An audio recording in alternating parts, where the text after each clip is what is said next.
जय हिंद, हर हर महादेव। कैसे हैं? देखिए, आज इस वीडियो में हम बात करेंगे वोटिंग पैटर्न को लेकर, प्रणाली को लेकर और इसमें आमूल चामूल परिवर्तन या फिर सुधार को लेकर।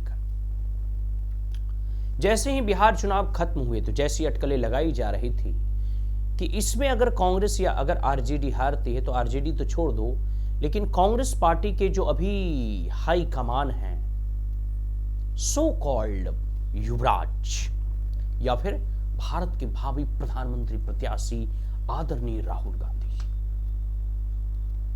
या कांग्रेस पार्टी के द्वारा एक ऐसा विरोध प्रदर्शन रामलीला के मैदान में आयोजित किया जा रहा है जिसमें कि वो जैसे पहले एसआईआर का उन्होंने विरोध किया और पूरे बिहार में जो है मार्च किया, प्रोटेस्ट किया। अब कह रहे हैं कि जो है इसमें बिहार चुनाव के परिणाम के बाद वो कह रहे हैं कि वोट चोरी हुआ है, ईवीएम हैकिंग हुआ है। अब वही कहानी है कि नाचना आबे आंगन टेढ़ा वाला कहानी। इसके बारे में हमने कई बार चर्चा और जिक्र कर चुके हैं, लेकिन इस बात को समझिए आप कि कहीं ना कहीं राहुल गांधी अपनी हार और पराजय को चुनाव आयोग के मत्थे पर मढ़ने के प्रयास कर रहे हैं, और तो कुछ विशेष है नहीं।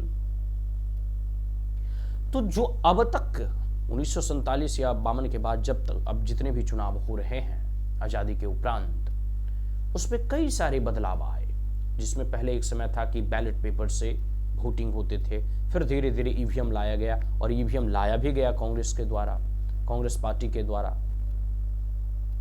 तो ओवरऑल कहने का मतलब है कि कांग्रेस पार्टी जब 2004 में चुनाव जीती तब ईवीएम सही था, 2009 में चुनाव जीती तब ईवीएम सही था, 2014 में उसने ही कंडक्ट चुनाव करवाए लेकिन चुनाव हार गए। उन्हीं के द्वारा 2014 के जो चुनाव आयोग के election commissioner, chief election commissioner थे, वो कांग्रेस के द्वारा ही नियुक्त थे। ईवीएम भी कांग्रेस के द्वारा जो है ही यूज किया गया था चुनाव कंडक्ट कराने के लिए। अब ईवीएम खराब हो गया, इसे हैक किया जा सकता। अगर हैक किया जा सकता था तो 2004 के बाद 9 में चुनाव नहीं करवाते आप ईवीएम से, 2009 के बाद 2014 में चुनाव नहीं करवाते। अब जब कर्नाटक में चुनाव जीत जाते हैं, वेस्ट बंगाल में चुनाव जीत जाते हैं, झारखंड में चुनाव जीत जाते हैं तो ईवीएम बड़ा सही होता है, और जहां चुनाव हार जाते हैं वहां ईवीएम हैकिंग, चुनाव आयोग और वोटर लिस्ट वेरिफिकेशन के ऊपर दोषारोपण करते हैं।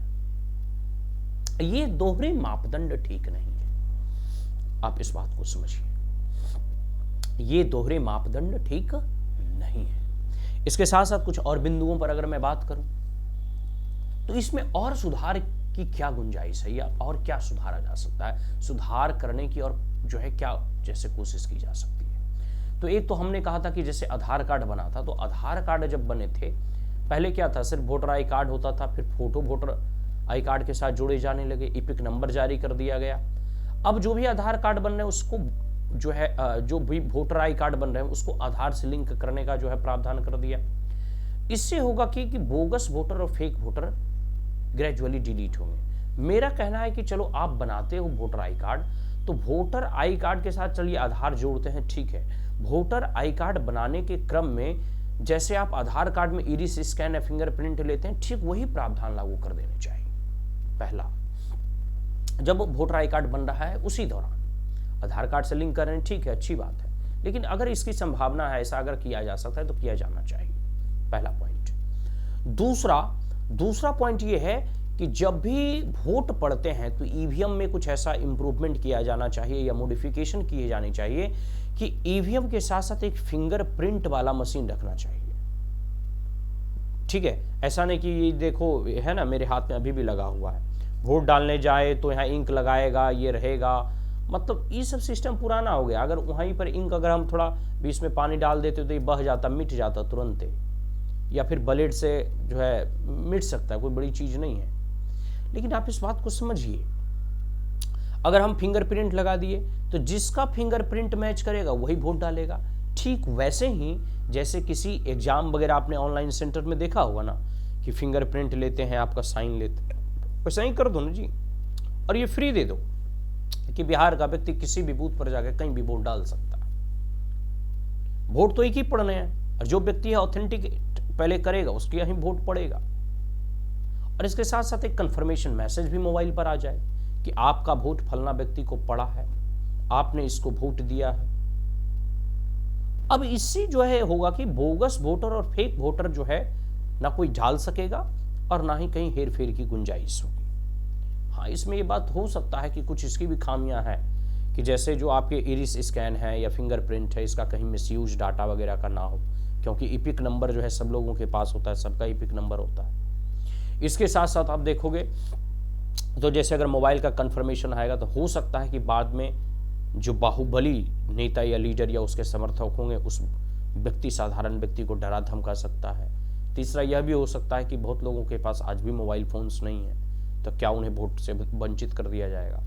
कुछ इसमें लिमिटेशंस इस प्रकार से भी हैं कि आधार कार्ड से लिंक कर दिया तो ये स्वाभाविक सी बात है कि एक व्यक्ति का एक ही जो है वोटर लिस्ट होगा। ये भी सारी चीज़ें हैं, लेकिन चलो ग्रेजुअली मोर और लेस, मेरा कहने का मतलब है कि इसमें थोड़ा इम्प्रूवमेंट और मॉडिफिकेशन की ज़रूरत है, ठीक है।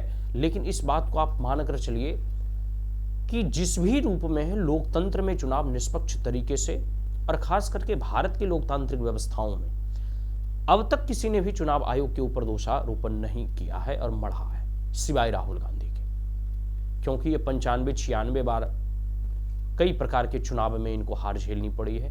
तो स्वाभाविक सी बात है ये बौखलाए हुए हैं, सत्ता से 10-15 साल से दूर है और आने वाले 10-20-50 साल और भी दूर रहेंगे, तो इनको तो खैर लगेगा ही। कांग्रेस पार्टी में जब तक नेतृत्व नहीं बदला जाएगा, आप विश्वास मान कर चलें, कांग्रेस पार्टी कभी भी कामयाब होने नहीं जा रही है और आने वाले समय में 2-3 राज्यों में इनकी सत्ता है वह भी धीरे धीरे ये समाप्त होने के कगार पर है। तो जो महात्मा गांधी का सपना था कांग्रेस मुक्त भारत का, वो शायद नरेंद्र मोदी उन सपनों को साकार करने जा रही है आने वाले समय में, ठीक है। तो ये सब सारी चीजें, इन सब सारी चीजों पर आप लोग विचार कीजिएगा।